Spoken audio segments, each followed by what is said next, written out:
எக்காள சத்தம் வானில் முழங்க தூதர்கள் சூழ வந்திடுவார்.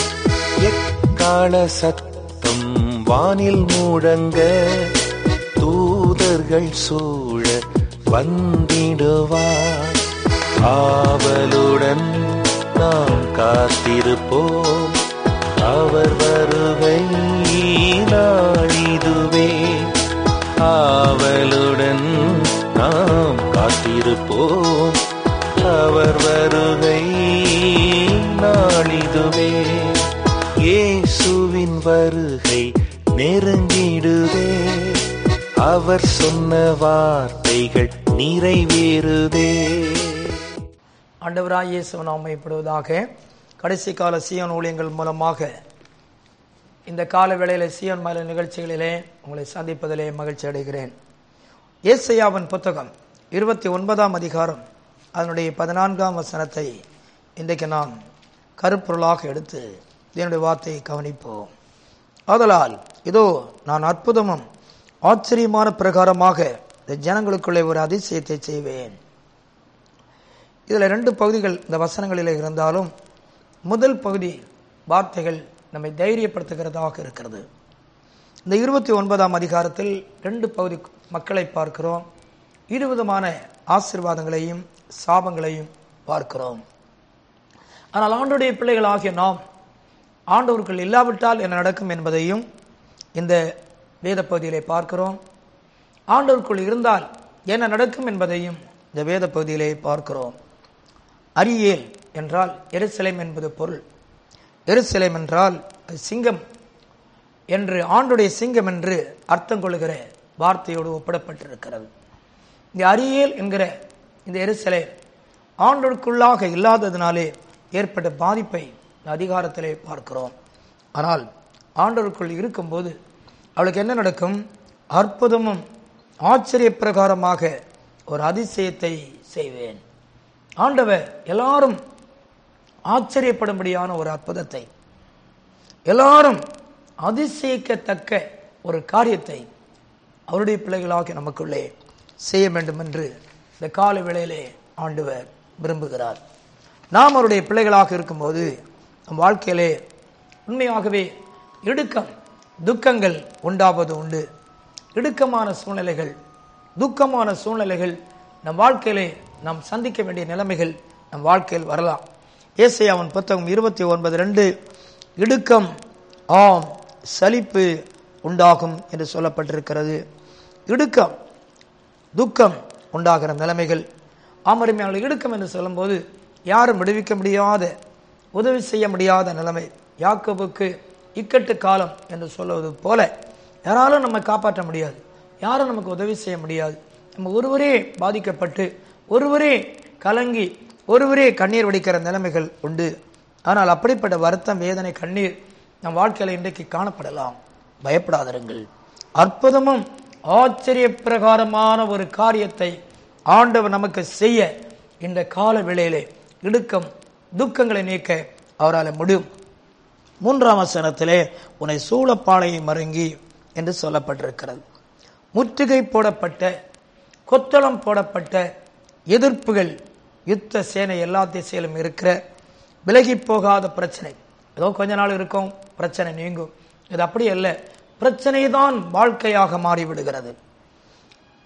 எதிர்ப்புகள் இருக்கிறது, ஆனால் நம்மை விடவும் எதிர்ப்பு நமக்கு மேலாக எழுமை நிற்கிறது. இதுதான் சூழப்பாளையம் இறங்கி முற்றுகையிட்டு கொத்தளங்கள் போடுகிற அனுபவங்கள். இன்றைக்கு உங்கள் வாழ்க்கையில் எழும்பி உயர்ந்து நிற்கிற பிரச்சனைகள் இருக்கலாம்.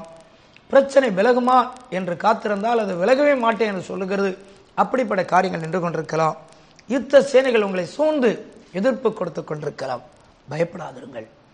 ஆண்டவர் அதிசயமும் ஆச்சரிய பிரகாரமாக ஒரு கிரியை உங்களுக்குள்ளே செய்ய போகிறார். ஆண்டவர் செய்ய போகிறார். அருமையானவர்களே, ஒரு தேவனுடைய பிள்ளை பாதிக்கப்படுகிற வேளையில் என்ன நடக்கும் தெரியுமா? அந்த 4ஆம் வசனத்திலே வாசிக்கிறோம், நீ தாழ்த்தப்பட்டு மண்ணிலிருந்து உன் சத்தத்தை முணுமுணுத்து தளதளத்த பேச்சுகள் உண்டாகும். கட்சிக்கிற சிங்கம் போல் பேசின நாம் இன்றைக்கு தளதளத்த பேச்சு வந்துவிட்டது. முன்பு நம்முடைய பேச்சு கம்பீரமாக இருக்கும்.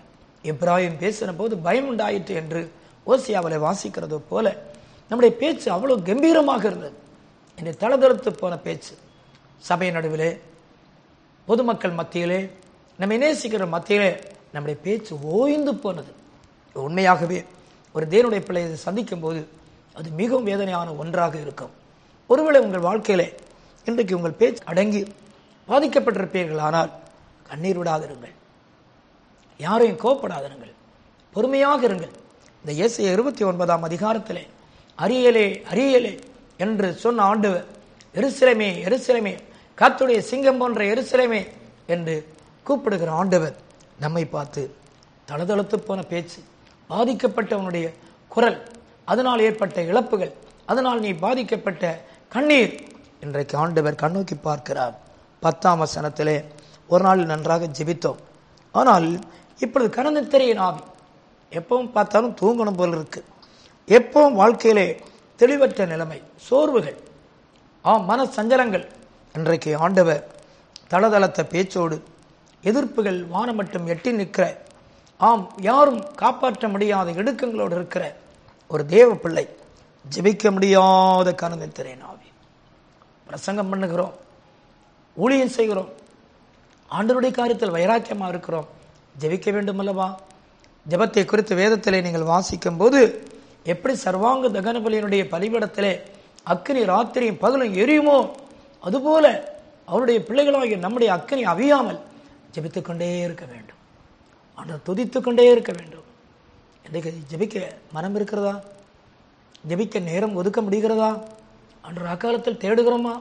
அப்படிப்பட்ட ஒரு ஜெபம் இல்லாத நிலைமைகள் ஏற்படுமானால் இன்னைக்கு கண்ணீர் விட்டு அழுவோம். அரியலே அரியலே, பண்டிகைகளை அனுசரித்து வந்த அரியலே என்று ஆண்டவர் கூப்பிடுகிறார். பண்டிகையாக உன் வாழ்க்கை இருந்தது, கிறிஸ்துவ வாழ்க்கை வெற்றியாக இருந்தது, இன்றைக்கு நான் ஜெயம் கொடுப்பேன் என்று ஆண்டவர் உங்களை அழைத்துக் கொண்டிருக்கிறார். 14ஆம் வசனத்துடைய பிந்திய பகுதியில் ஞானம் விவேகம் செயல்படாத நிலைமைகளை பார்க்கிறோம். ஒரு தேவனுடைய பிள்ளைக்கு ஞானம் தெளிவற்ற நிலைமை வருமானால் அது எவ்வளவு வேதனையான காரியம் தெரியுமா?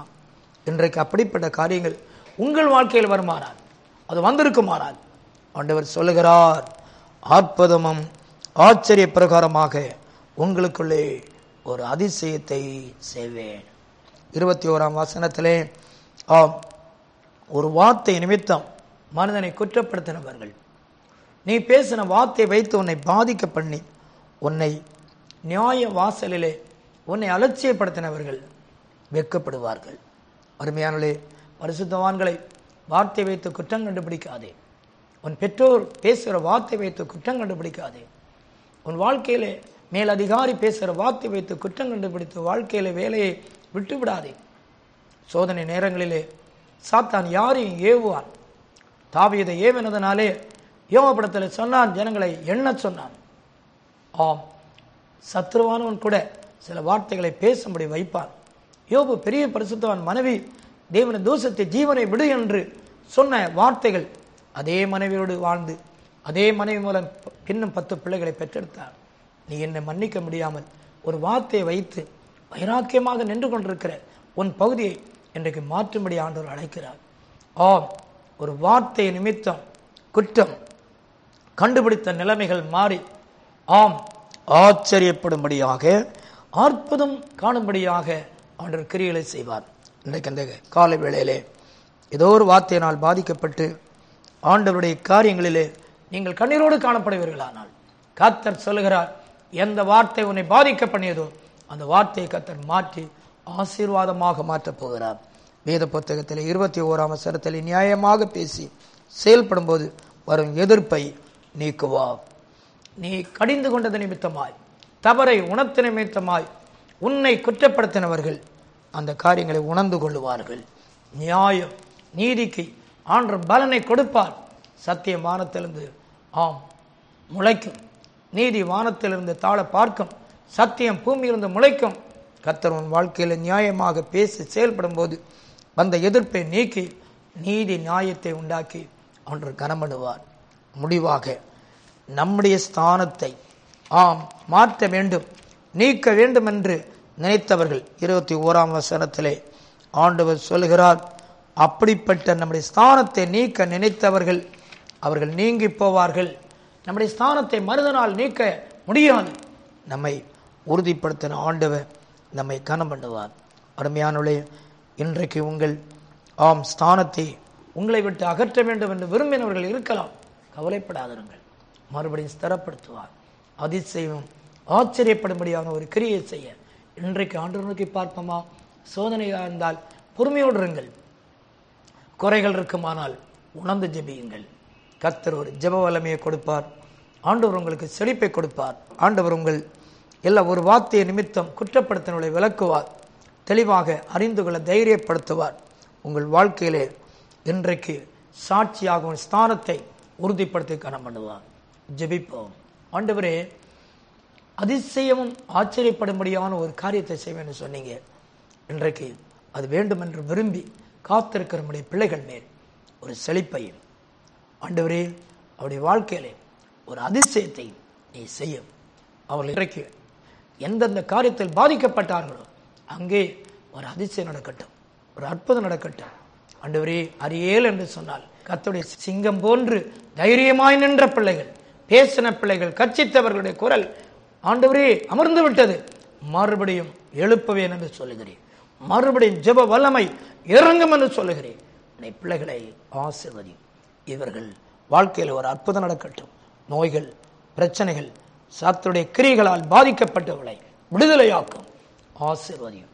நீர் அற்புதம் செய்ய ஆரம்பித்ததற்காக நன்றி. அதிசயமும் ஆச்சரிய பிரகாரமான ஒரு கிரியை இவளுக்கு செய்ய போறதற்காக நன்றி. இயேசு நாமத்தில் பிதாவே, ஆமென். ஆண்டவர் உங்களை ஆசீர்வதிப்பார்.